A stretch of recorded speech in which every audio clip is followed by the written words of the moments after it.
The first thing I noticed was the smell. Fresh sap. That sharp, almost sweet smell pine trees give off when they've just been cut down. Except this wasn't some logging site out in the woods. This was my property. My land. My trees. 18 of them. Gone. I remember just standing there in the driveway with my truck still running, staring at this line of raw stumps bleeding resin into the dirt like something had been butchered while I was out of town. And the crazy part is, for about 10 full seconds, my brain genuinely refused to process what I was looking at. Because when you spend 20 years growing something, your mind doesn't accept its absence right away. You expect your eyes to correct themselves. Like maybe the sunlight's wrong. Maybe you parked at the wrong angle. Maybe you're tired. But no, they were gone. Every single one of them. The entire north tree line that separated my ranch from the lake properties behind me had been flattened clean to the ground while I was away for 3 days fishing with my brother up near Broken Bow. And sitting there stapled to my fence post was this bright yellow envelope with the Silver Ridge Estates HOA logo on it like they were proud of themselves. I didn't even open it at first. I just stood there hearing the wind move through empty space that used to be blocked by 22 feet of cypress. It sounded wrong. The whole property sounded wrong. See, people who've never lived out in the country don't really understand this, but trees change the emotional shape of land. They hold sound. They hold shade. They hold privacy. Those trees weren't landscaping to me. They were time. I planted them the year my wife left.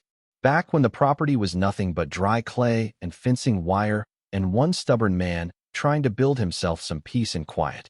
I planted every one of those trees myself with a borrowed auger and a bad back.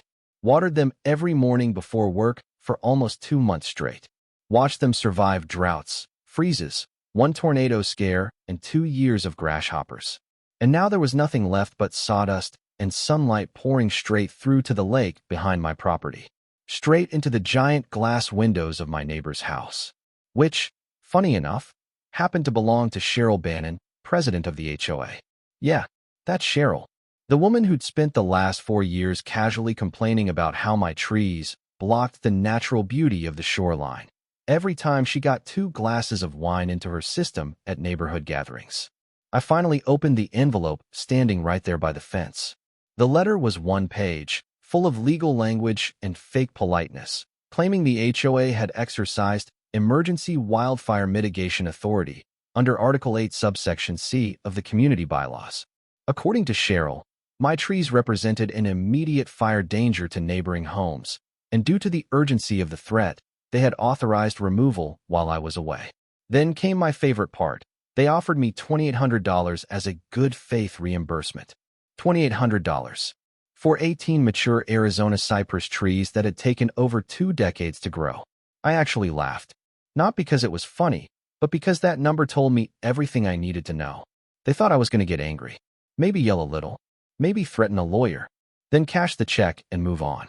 They thought this was a bully tactic, a pressure move. What they didn't realize was, I'm not emotional when I get mad. I get organized. And Cheryl Bannon had just made the kind of mistake arrogant people make when they spend too long believing nobody's ever going to challenge them. I went inside, changed my boots, grabbed my Nikon off the shelf in the hallway, and came right back out.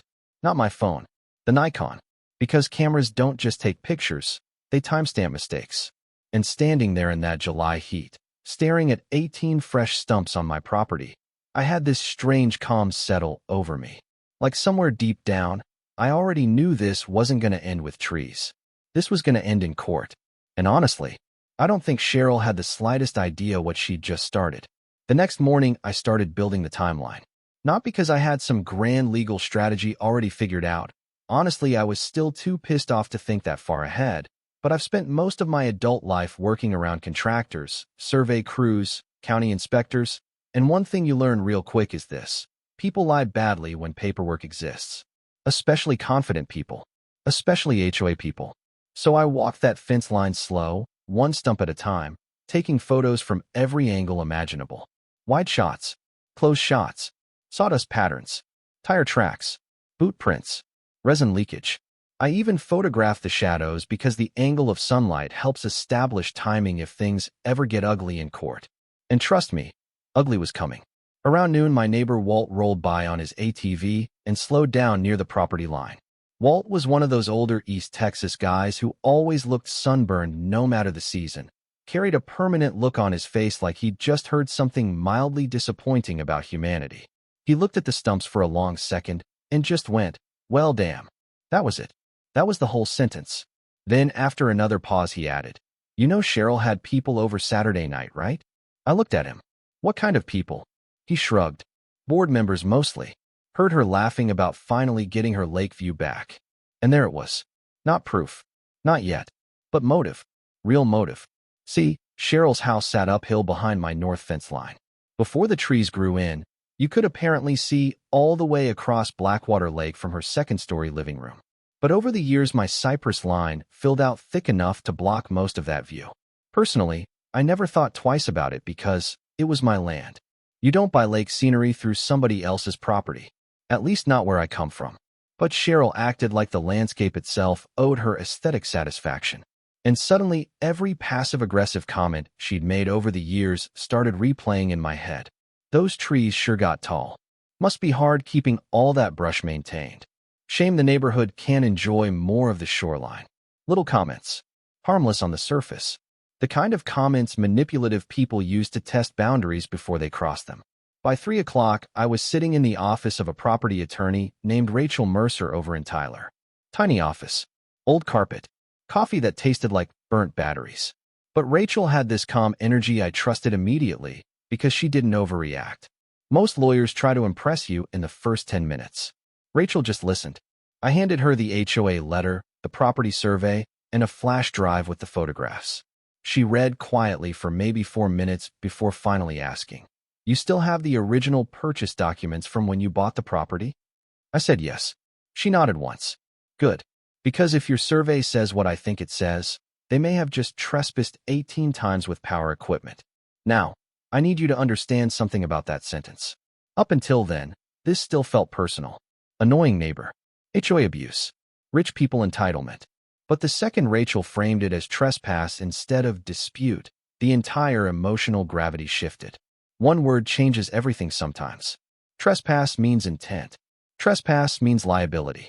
Trespass means somebody crossed a legal line they knew existed.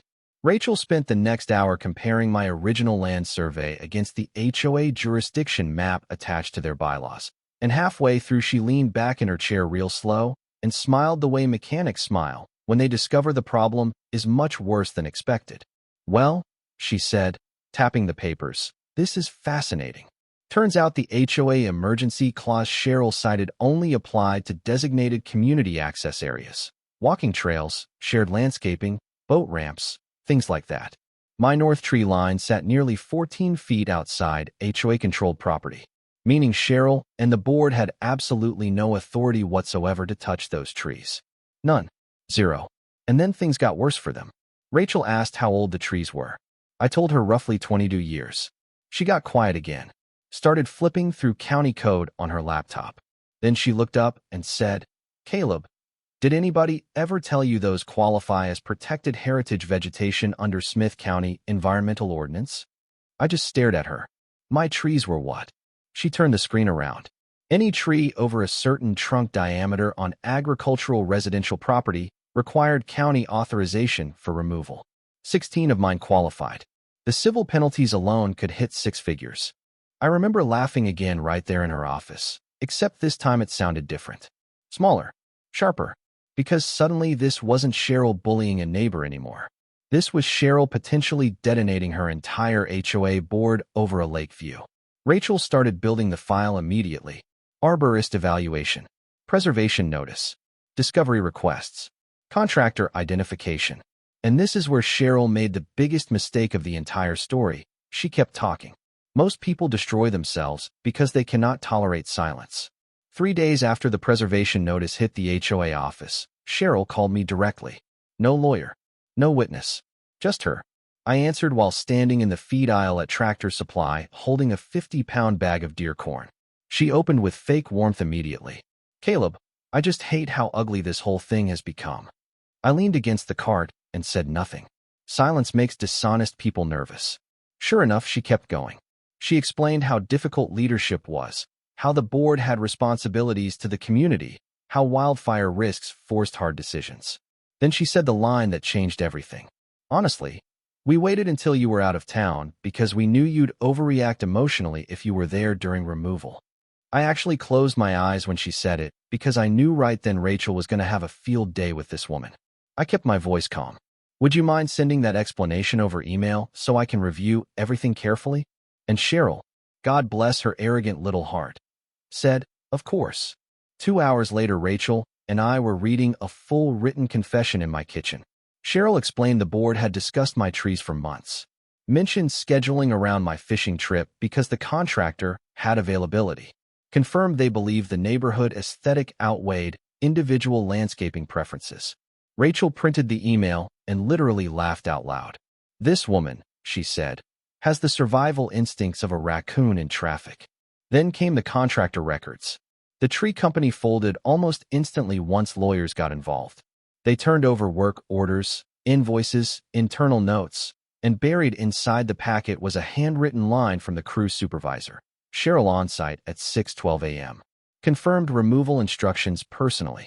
Rachel slid that document across her desk toward me and said quietly, "You realize this isn't settlement territory anymore, right?"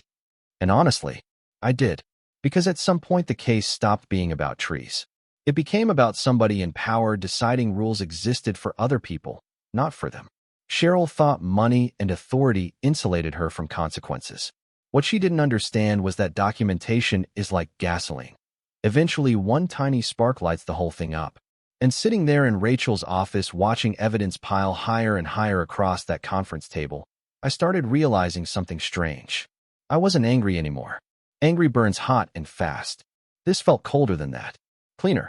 Like watching dominoes fall in slow motion after the first push already happened weeks ago. And Cheryl Bannon still thought she was in control of the board. She still thought this was a neighborhood disagreement. She had absolutely no idea her own emails were about to destroy her in open court. The mediation lasted less than 2 hours, and honestly, by the time it was over, everybody in that room already knew how this thing was going to end except Cheryl. That's the weird thing about people who spend years getting their way. They mistake delayed consequences for immunity. Rachel and I walked into the county mediation office with 3 binders, 2 flash drives, and absolutely no interest in signing confidentiality paperwork. Cheryl walked in with the HOA attorney and that same tight little smile she always wore at neighborhood events, the one that said she believed she was the smartest person in every room she entered. But confidence looks different once discovery starts. You could see it around her eyes. That woman hadn't slept properly in weeks. The HOA's attorney opened with a settlement offer just under $100,000, plus replacement landscaping costs, conditioned on a non-disclosure agreement and mutual release of claims. Rachel didn't even blink. She slid the paperwork back across the table and said, "My client isn't interested in helping your board bury evidence." You could feel the air change after that. Cheryl crossed her arms and finally spoke directly to me for the first time all morning. "Caleb, do you really want to destroy this community over some trees?" I remember leaning back in my chair and looking at her for a second because that sentence told me everything about how she saw the world. She still thought she was the victim, still thought authority entitled her to redefine reality after the damage was done. I said, "No, Cheryl. You destroyed trust in this community the second you sent chainsaws onto private property at 6 in the morning." The room went dead quiet after that. The mediator called a recess maybe 10 minutes later, but the truth is the negotiation was already over. Rachel had one final card she hadn't shown yet, the internal HOA text chain recovered during discovery. And when she placed those printed screenshots on the table in front of the HOA attorney, I watched a man physically deflate in real time. There it was in black and white. Cheryl complaining she couldn't see the lake anymore. Cheryl demanding the board find some violation. Cheryl literally writing, "Use the fire code if you have to." Premeditation. Intent. Abuse of authority. All gift-wrapped by Cheryl herself because arrogant people always assume deleted messages stay deleted forever. We left mediation without a deal, and weirdly enough, I felt lighter afterward. Because once you stop trying to negotiate with dishonest people, life becomes simpler. Court wasn't emotional anymore. It was math. The trial started 8 weeks later in Smith County District Court, and by then the story had spread halfway across town. Local paper picked it up. Community forums exploded. Half the neighborhood suddenly pretended they'd always hated Cheryl, which honestly made me laugh because 6 months earlier most of them nodded along every time she acted like HOA Queen of East Texas. Funny how courage suddenly appears once consequences arrive first. The courtroom itself felt smaller than I expected. Cold air conditioning, old wood benches, stale coffee smell lingering somewhere in the hallways. Rachel built the case slowly, piece by piece, like stacking bricks. Survey maps, GPS-tagged photos, arborist reports, county environmental code, contractor statements, then finally the emails. And man, watching those messages get read aloud in court was something else. Cheryl sat there staring down at the table while Rachel calmly read her own words back to her. Find some provision. The trees ruin the lake view. Handle it while he's away. You could actually hear people shifting in the gallery seats. Even the judge looked irritated at one point. Cheryl's attorney tried arguing emergency authority, but the judge shut that down fast once the survey maps established the HOA had zero jurisdiction over my property line. Then came the contractor testimony. The crew supervisor confirmed under oath that Cheryl personally approved the removals on site before sunrise. That was the moment I think the case truly died for the defense. Because mistakes happen. Miscommunication happens. But standing on somebody else's land directing chainsaws at protected trees before dawn? That doesn't sound like an accident to anybody. The ruling came down 9 days later. Intentional trespass, property destruction, malicious conduct, full damages, HOA penalties, county environmental fines. Cheryl personally removed from the board for abuse of authority. The total financial hit ended up being so large the HOA had to issue a special assessment across the entire community just to survive the lawsuits and insurance fallout. Which, believe me, made Cheryl wildly unpopular with neighbors who previously treated her like royalty. But here's the part people online always ask about: the trees. What did I do afterward? Well, about a month after the judgment cleared, I hired a landscape architect and an environmental consultant. And together we designed the single most legally protected tree line Smith County had probably ever seen. 36 new trees. Fast-growing Leland cypress, eastern red cedars, Italian cypress staggered for upper sightline blocking. Every single one registered through County Heritage Protection the day it went into the ground. Every single one documented with surveys, GPS coordinates, species certifications, and environmental filings. In other words, Cheryl's precious lake view disappeared forever. But this time, removing those trees would require county hearings, environmental review boards, multiple permits, and my written approval, which she was never getting. Walt came over while the crew was planting and stood beside me watching the new trees go in. He took a long sip from his coffee and grinned. That's one hell of a privacy fence. I said, no, this isn't a fence. He looked at me sideways, and I told him the truth. It's a reminder. Last I heard, Cheryl sold her house about a year later. Couldn't stand living behind the very trees that replaced the ones she destroyed. And honestly, I don't hate her. I really don't. Because in a strange way, she taught me something important. Most people think justice looks dramatic. Yelling, revenge, public humiliation. But real justice is usually quieter than that. It's paperwork, patience, consequences arriving one document at a time until the truth becomes too heavy to ignore. Those new trees are tall now. Not as tall as the originals yet, but they'll get there.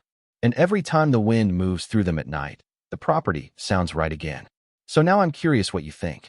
If somebody in power crossed a line like this against you, would you have settled quietly and taken the money, or would you have pushed all the way through court like I did? Let me know in the comments, because honestly, people get real divided on this story once they hear the ending.